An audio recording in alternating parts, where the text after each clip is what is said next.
Salam semangat luar biasa untuk siswa-siswi kami kelas 12. Kita bertemu lagi pada pokok bahasan statistika bagian kedua. Saat ini saya akan menjelaskan mengenai ukuran pemusatan data.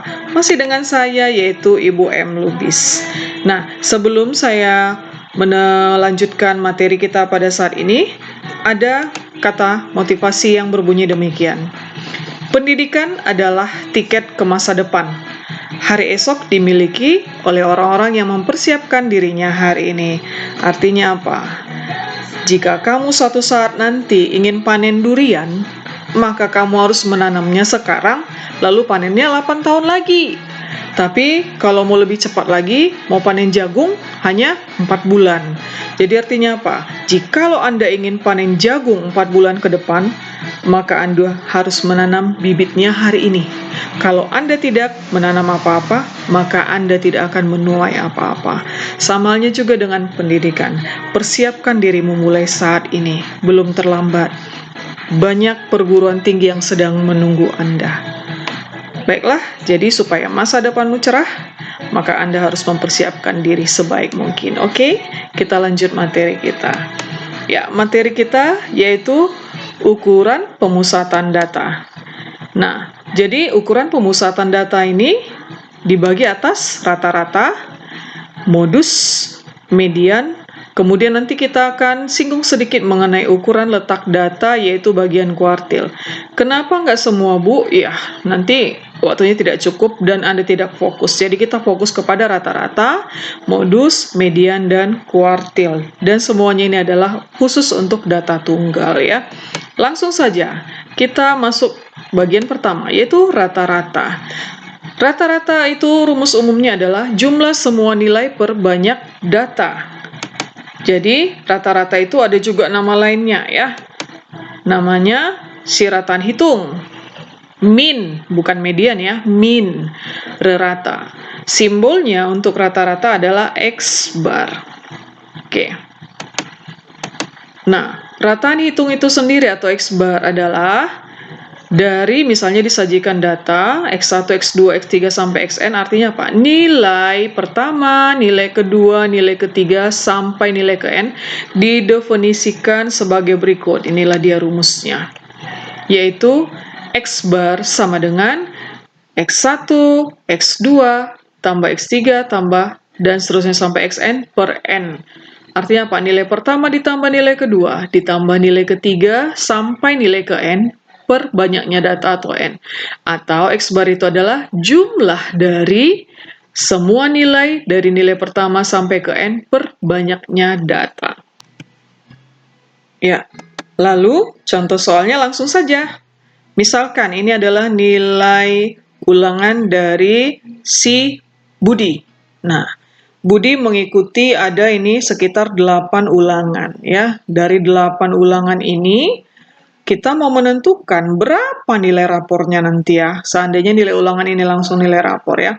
Nah, dia ternyata pernah dapat nilai 9, pernah dapat nilai 8, pernah juga dapat nilai rendah, nilai 5. Kira-kira berapa nanti nilai rapornya? Atau kalau nilai rapornya adalah rataan dari ulangan harian ini. Inilah dia. Jadi, jumlahkan semua ulangannya, 5 tambah 7 tambah 8 tambah 6 dan seterusnya per 8 kali dia ulangan. Maka nilai rapornya adalah 7. Oke, udah bukan? Nah, kemudian kita lanjut bagian kedua yaitu modus. Modus ini adalah nilai yang paling sering muncul atau nilai yang frekuensinya paling tinggi. Tapi modus itu bisa terjadi ganda ya atau lebih dari 2 juga. Bisa terjadi data dengan beberapa modus atau multimodus namanya. Jadi dalam satu deret data itu bisa aja modusnya 1, bisa 2, bisa 3. Nah, kita lihat contoh yang pertama. Ini ada berat 5 orang bayi. 3,6, 3,5, 2,9, dan seterusnya. Berapakah modus dari berat bayi ini? Nah, ternyata tidak ada modus. Kenapa? Semuanya hanya sekali muncul, ya. Ya, tidak ada yang lebih dari sekali. Berarti bisa terjadi data itu tanpa modus, ya. Nah, kemudian kita lanjut. Ini ada contoh umur mahasiswa, ya. Ini ada beberapa mahasiswa di data, inilah dia umurnya. Kemudian, berapakah modus dari umur mahasiswa tersebut? Nah, kita lihat. Ini angka 18 berapa kali muncul? 1, 2, 3. 3 kali. 19, 1, 2, 3. Berarti modusnya ada 2, 18 dan 19. Bu, kenapa nggak 21 modusnya? 21 kan hanya 2 kali muncul.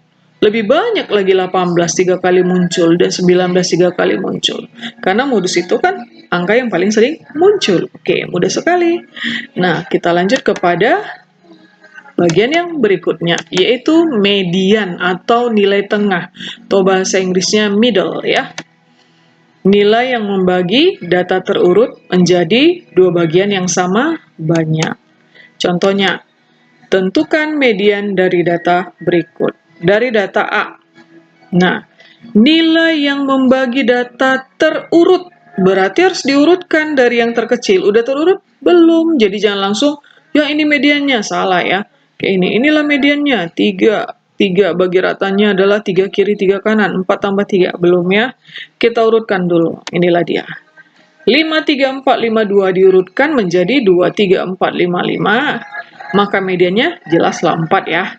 Ya, karena ada 2 ke kiri, 2 ke kanan. Jadi 4 adalah mediannya. Kemudian yang ini. Nah, setelah diurutkan, ini dia. Maka mediannya antara 4 dan 5. Jadi 3 data ke bawah, 3 data ke atas. Inilah dia mediannya.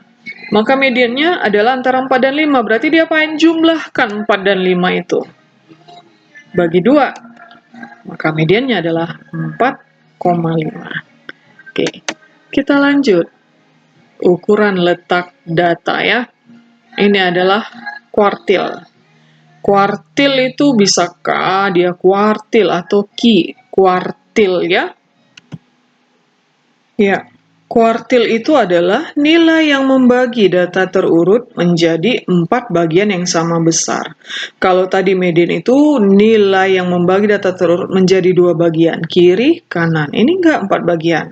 Contoh, bayangkan ini adalah tebu ya. Kemudian kita mau potong bagi 4. Berarti kita potong di tengah dulu. Lalu ada sisanya di atas. Ada sisanya ke bawah. Oh, terbalik ya. Ini ke atas, ini ke bawah. Nah, data yang di bawah ini kita potong lagi. Truk. Nah, ini adalah Q1. Truk adalah Q2. Jadi, waktu kita potong pertama ini, yaitu nilai median. Jadi, Q2 itu adalah median, nilai tengah ya. Nah, jadi di sini, jadi menjadi 4 bagian, 1/4, 1/4, 1/4, 1/4. Tapi ingat, datanya diapain dulu? Diurutkan. Nah, jadi secara kasat mata, secara langsung, nah ini setelah diurutkan, ini adalah 1/4 data di bawah adalah sampai di sini Q1. Kemudian ini adalah 2/4 atau setengah data. Nah, inilah tadi median ya, nilai tengah. Kemudian yang ini adalah Q3 atau 3/4 dari data itu. Nah, langkah-langkah menentukan kuartil itu adalah median. Langkah pertama, tentukan median atau kuartil kedua dengan memakai cara yang telah diuraikan. Dengan cara median yang tadi, yang sudah kita bahas modus median ya, dengan cara mediannya. Seperti itu, jadi tengah dulu kita cari. Kemudian langkah kedua adalah, nah, kuartil pertama ditemukan atau ditentukan sebagai median semua nilai data yang di bawah. Jadi data yang di bawah itu belah 2 lagi, cari mediannya, itu adalah Q1. Kemudian data yang di atas juga dibagi 2 lagi, itu adalah Q3. Langsung aja ke contoh. Nah, misalnya ini adalah contohnya ya.